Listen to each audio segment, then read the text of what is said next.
So we're gonna deal with a pelvis rotation. So if a pelvis is rotated, so let's say right, anterior rotated, so that leg length should be longer. Now you don't think, I know people think, oh, that doesn't happen or it's insignificant.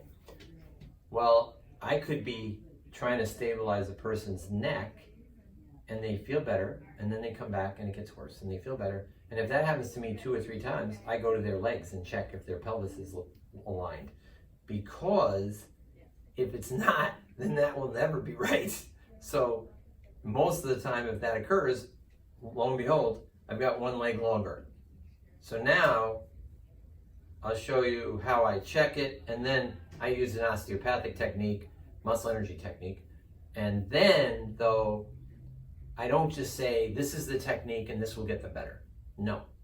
I want to know, because if this was pulled forward and rotated, which made this longer, then the quad is pulling too much. Now, when do we see it? A high jumper, basketball player, tennis player, anyone that lands on something, the quad could pull it too much. Kids, high school kids get it. They give you this pain right in here, sometimes in their calf, and it's a matter of a pelvis rotation and instability of strength, or imbalance of strength, I should say. So the technique I use to put that back will show. So bend your knees, lift your pelvis, and down. So I always tell the patient to do that, and I tell them that sets your hips. So now your hips are set. So now I always close my eyes, put my thumbs under the malleolus, don't look at all, and then I look down with one eye. So I don't look at it the whole time, because I think I'll force myself to think it's something I want. Whereas if I just close my eyes, put my thumbs, and then look down straight, I think I have a better chance. So let's make believe this is longer, okay? Which means I'm saying this quad pulled the ASIS anteriorly down, which puts this hamstring on stretch, by the way, which a runner could pull a hamstring right away. He's set up to pull his hamstring because it's on stretch, but he doesn't know it. So then you treat the hamstring, and then he hits it again and again, and you never knew the pelvis was rotated and on stretch the whole time. And if you would have balanced that, that wouldn't have happened. But anyway, so now I take this, and some people can't take you bending their knee. If they can't, you can go in here. I actually hold the table because they could be a strong person. And I say, don't let me push, so you keep me there. Valid one. Some people go 3 to 5, whatever, whichever you prefer, and rest. Once he rests, which they usually are gonna ready to fight you right then, and you say, relax, I need to take up some more range. And then you go, okay, push again. 1,001, 1,002, 1,003, 1,004, and rest. Relax totally, push up again, and push again. 1,001, 1,002, 1,003, and rest. And then take up slack, and then you're done. So basically what you did is, you made all this contract, didn't have any movement here. I pulled an isometric on it, which then let the quad not function, and this guy pull it back. That's what you were shooting for. So then you bend the knees, lift your pelvis, set your hips, to be fair, and then you look down again. Most of the time, believe it or not, that's all you have to do and they're better. I mean, that's there for the moment. But of course, if you got it in that easy, that means it comes out easy. That's the bad news. So now I'm going to then show them how to do that, and I want them to do it as often as possible. But I'm going to then go out and look at their leg press on either side, and then standing hamstring on either side. And usually the opposite side's got a better balance ratio, and this one doesn't. Which means I'm going to have them strengthen this hamstring in the standing hamstring. And I'm not working my quad at all. And then once this gets stable, oh, another thing I tell them, whenever they do anything like a lot of athletes this happens to, they're lifting weights to put somewhere. In this case, I want their right leg first, because I want the pelvis going back. I don't want forward, because that's its tendency, right? It'll go out if it goes forward. So if they go to lift something at home, a bag of salt, I want them leading with their right, because I want this going back every time they're lifting. I want them to watch that. When they go up on the stair, if I could, I want them to end with that, because that's the thing that's going to throw it out. When it's like this, it's going to go forward like so. So if I think it's that much of a chronic case, I'm telling them all these things constantly. And then eventually, I'm going to have them do learning with the knees out of the big toe and doing a lunge like this, which brings it once again back, which is where I want. And then if they were ever to eventually do walking lunges, I would always have them end with that. Because once again, I want that stable. I don't want this continually happening. I've had therapists, runners, well, Fran, yeah, no, it never stays. No, it's always going to come out. And then you stabilize it, and then it doesn't come out because you balance it.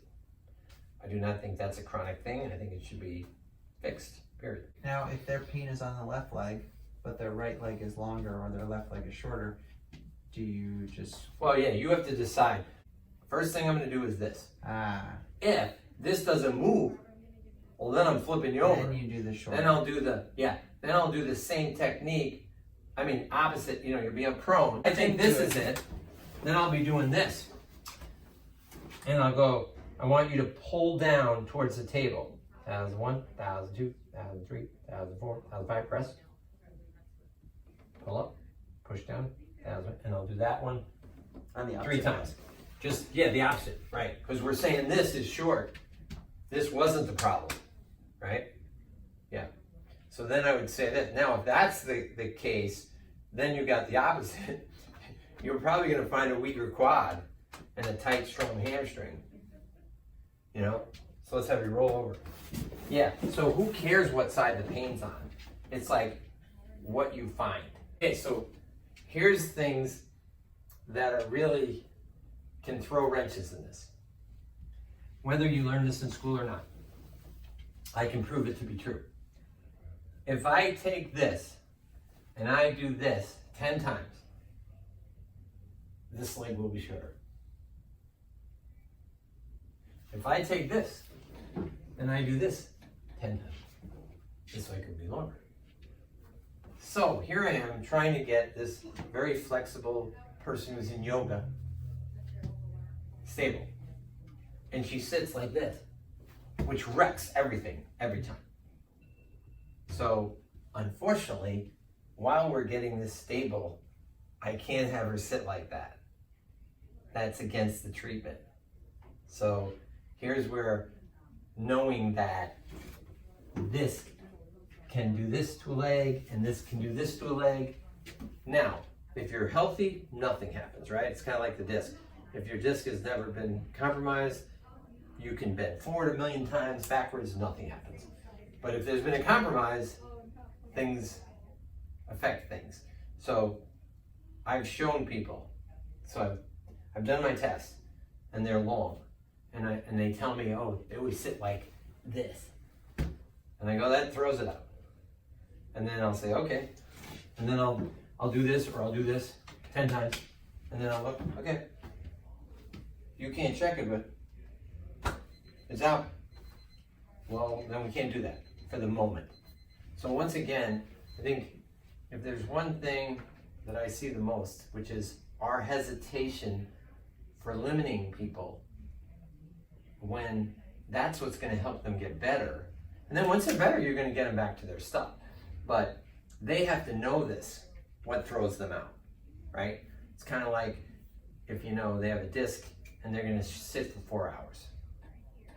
You shouldn't be doing that, right? Well, the same with this. If your pelvis rotates and then you're trying to stabilize it and you're constantly doing like the equivalent of sitting for 4 hours when you're trying to get their disc better, you would never have them do that. Well, the same goes for this. You're not going to have them do that if you know that if they sit like this, Indian style, their leg goes out. So then, what the hell are you trying to? You can't stabilize it. They're constantly knocking it out. So, those are little pieces that you have to be aware of. Why don't you ever do that 10 times in order to fix their leg length versus the muscle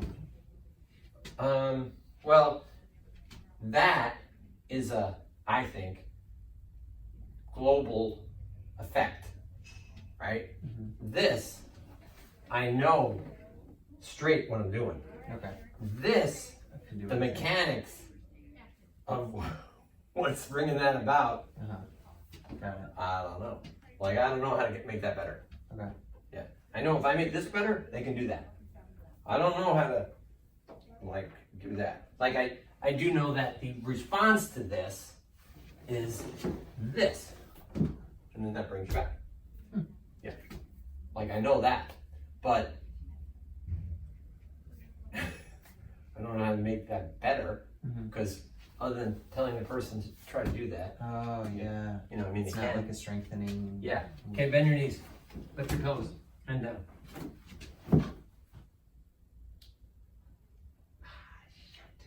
See, that's the stupidest thing. Is it out now? Yep. Nothing I've done has moved out, but that moved it out. Well, this is this doctor in New York who would do this to students all day. So he would put your leg length longer and have you walk with it for the day. I was the only one that wouldn't let him. Because I said, what if you can't put it back? I was, you know. He goes, I can. I go, I'm not letting you. The other two students got in pain. They were terrible. And he put it back, so supposedly that was good. Yeah, so here you've been fine, but see, now I'm doing this, Yeah. which, I go back to this. Okay, try to push and rest. Relax. And push. And rest. And relax. And push. And rest. And relax.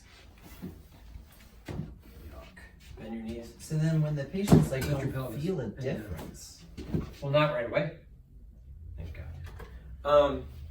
Yeah, so I don't claim that they're gonna feel a difference. Okay. Yeah. Now, are there people that get up and go, Whoa, I'm better. holy shoot, that's Not everyone. significantly better? Yeah, yeah, so I don't, that I'm not even trying, you know. I'm just saying, now you're balanced. I don't know, so I might take them out to do the test. And then like after they do the quad, I put them on a table out there and check them. It's long. So we know the quad created a problem. I put them back in, go do the hamstring. After the hamstring, I take it on the table out there. I check them. It's long or it's short. You know, like, so I'll do one exercise and see what it does. Yeah.